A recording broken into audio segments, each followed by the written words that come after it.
कामरान पैदाइशी माजूर है, लेकिन इसने अपनी जिस्मानी कमजोरी को अपना ऐब नहीं बनने दिया। इसने सोचा कि पैर नहीं है तो क्या गम है, हाथ तो सलामत हैं।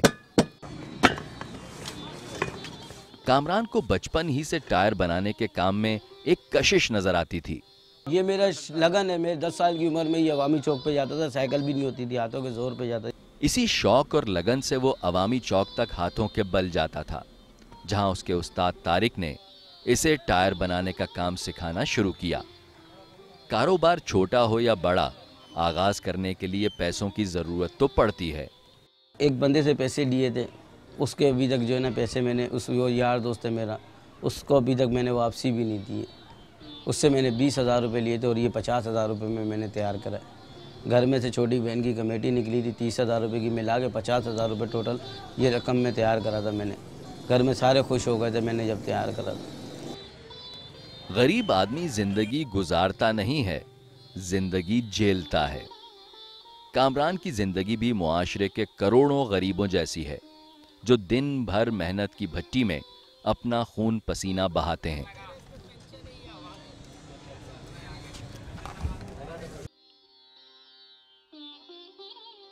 तब जाकर इतनी उजरत मिलती है कि जिस्म से सांस का रिश्ता बाकी रहे। घर का तो सब खर्चे ही बहुत है ना, घर के तो खर्चे पूरे नहीं होते। बच्चे हैं, जाहिर सी बात है। 1,000 रुपये भी घर में ले गया तो शाम को दो तो सुबह फिर नहीं होते। जाहिर सी बात है, गरीब आदमी क्या करेगा, अपने घर के खर्च 1,000 रुपये से नहीं पूरे होते। छोटे भाई हैं, वो भी काम पूरा करते हैं। ये कोई 600-700 800 हज़ार घर में इकट्ठा होता है तो कोई दाल दलिया चलता है। अगर जिसमें से हमारे घर में से कोई काम पे नहीं जाए तो कुछ भी नहीं है। मेहनत से रिज़्क़ हलाल कमाने वालों की शान यही है कि वो अपनी इज्जत नफ्स को मजरू नहीं होने देते। खुददारी इन्हें किसी के आगे हाथ फैलाने से रोकती है। आज तक मेरी वालिदा ने, वाली साहब ने सामने खड़े हैं, आज तक नहीं बोला कमा के दो क्या नहीं दो। मेरी मर्जी होती है तो मैं दे देता हूँ, नहीं होते हैं तो मेरे वालिद साहब घर से लेके जाता हूँ 1,000-500 रुपये, भाई मुझे दो, मेरे शौक़ पूरे करते हैं। मेरे हर अखराजात मेरे वालिद साहब पूरे करते हैं। मगर उनको ये फ़ख्र है, ये हमारा बच्चा भीख नहीं मांगता, मेहनत करके खाता है। ज़रूरत पड़ती तो हमसे मांग लेता, बाहर वालों से तो नहीं मांगता। गिला किस पे क्या करेंगे, जो रब ने लिख दिया हमारे नसीब में लिखा हुआ था। हम खुश हैं। हम वाला आलम में पैरों वालों से बहुत दर्जे जो है ना खुशी महसूस करता हूँ। जो मेरे साथ कोई जो है ना, मैं कहता हूँ मेरे साथ कोई भी नहीं कर सकता। मैं बहुत खुश रहता हूँ।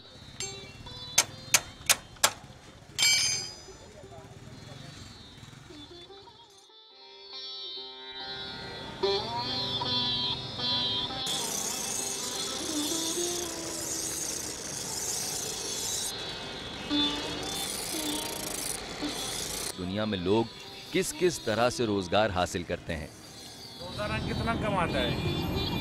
200-300 जो हो जाते हैं। कभी ऐसे हवाई रोजी है तो मिलेगा 200-300 मिलेगा, तो नहीं मिलेगा तो फिर ऐसे गुजर जाए। एक हमारा माँ है और 5 भाई है।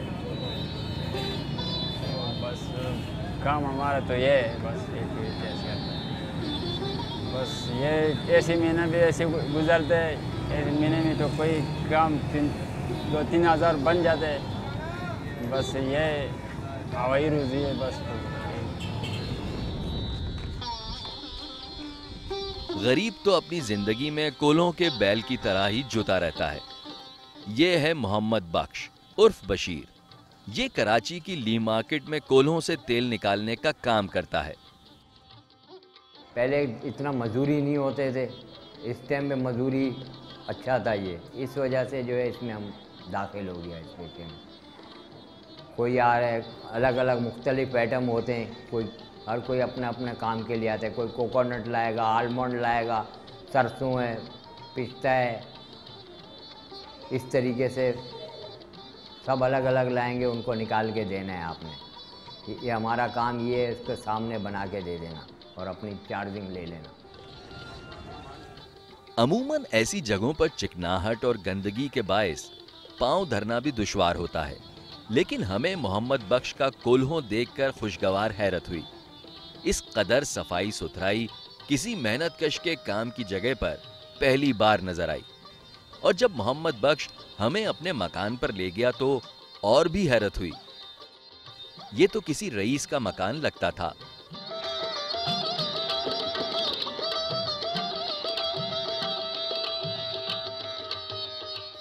कोल्हों से तेल निकालने वाले एक मेहनतकश ने इतना शानदार मकान कैसे बना लिया? हमारा पीछे था प्रॉपर्टी, वो कोई हमने मुकदमेबाजी में हाई कोर्ट से मिले हमें पैसे, उससे हमने ये जगह खरीदे। मोहम्मद बख्श जैसे आसूदा हाल मेहनतकश खाल खाल ही होते हैं, वरना इनकी अक्सरियत मोहम्मद साजिद की तरह जहदे मुसलसल की जिंदगी गुजारते हैं।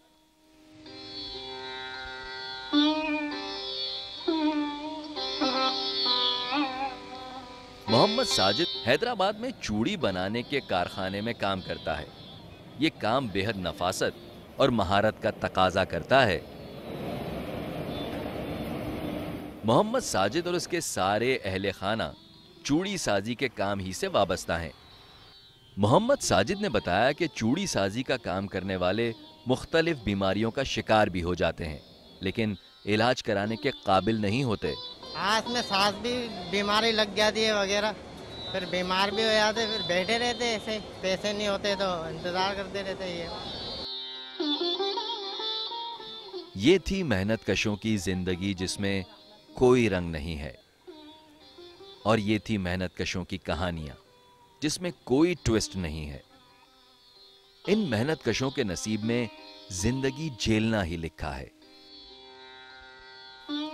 अलमिया ये है कि ये लोग इसे किस्मत का लिखा समझते हैं और सब्र शुक्र के साथ अपने साथ होने वाली ज्यादतियों का एहसास भी नहीं करते। मेहनत करते हैं तो मेहनत का अजर भी अल्लाह पाक देता है। अल्लाह ने हमारे नसीब मुकद्दर जो भी रिज़्क़ लिखा है वो दे रहा है, अल्हम्दुलिल्लाह, अल्लाह का शुक्र है। भैया अल्लाह शुक्र है, मैं 150 रुपया बच गया। मैं अपने हलाल रोजी रिस्क करके लाता हूँ अपने बहन भाइयों का नसीब का। नहीं भी कमाते हैं तो फिर भी शुक्र अल्हम्दुलिल्लाह करते हैं। अल्लाह ताला का लाख लाख मेहरबानी, ये भी शुक्र है, बस चलते हैं, दाल रोटी मिल जाता है, शुक्र अल्हम्दुलिल्लाह। हालांकि ये अरबाब इख्तियार का फर्ज है कि वो अपने इन करोड़ों वोटर्स के लिए जिंदगी में आसानियां पैदा करे। हुकूमत किसी की भी हो, नारा गरीब का लगता है और तिजोरियां अमीरों की ही भरती हैं। हुकूमत वक्त का तो स्लोगन ही रोटी, कपड़ा और मकान है, लेकिन इन मेहनतकशों को नहीं पेट भरकर रोटी मिलती है, न कपड़ा और न मकान। इस तफ्तीश के दौरान हमें एहसास हुआ कि अब 98% तबके से ताल्लुक रखने वाले इन गरीब मेहनतकशों में भी नाराजगी उभर रही है। हुकूमत ने कुछ नहीं दिया सर। हुकूमत की तरफ हमारे को कोई उम्मीद नहीं है, मतलब बस महंगाई बढ़ती जा रही है, गरीबी कम हो रही नहीं है। अपना सोनासी कार्ड तो नहीं है, वो उन लोगों को पता होगा जिनके पास सोनासी कार्ड हैं, वो जिसको दें, उन लोगों को मर्जी होता है। साडा मालिक साडा करेगा जो करे, हुकूमत तो कोई चक्कर ही कोई नहीं। जिसका मेयार अच्छा होगा उसको वोट दिया जाएगा। अभी मैं कह दूं कि साहब मैं आपको दूंगा, दूसरा कह रहा है भाई मेयार गलत है मत देना, तो ये तो हमारे दिल के ऊपर बात है ना, कि जो अच्छा लगेगा उसको देंगे। सच पूछो तो वोट ही नहीं डालता हूँ मैं, तेरी बात तो ये। हाँ बस दिल ही नहीं मानता इन लोगों को। इलेक्शन करीब हैं, क्या ये मेहनतकश इस बार भी उन ही लोगों को वोट देंगे जो इक्तदार में आने के बाद पलटकर इनकी खबर भी नहीं लेते?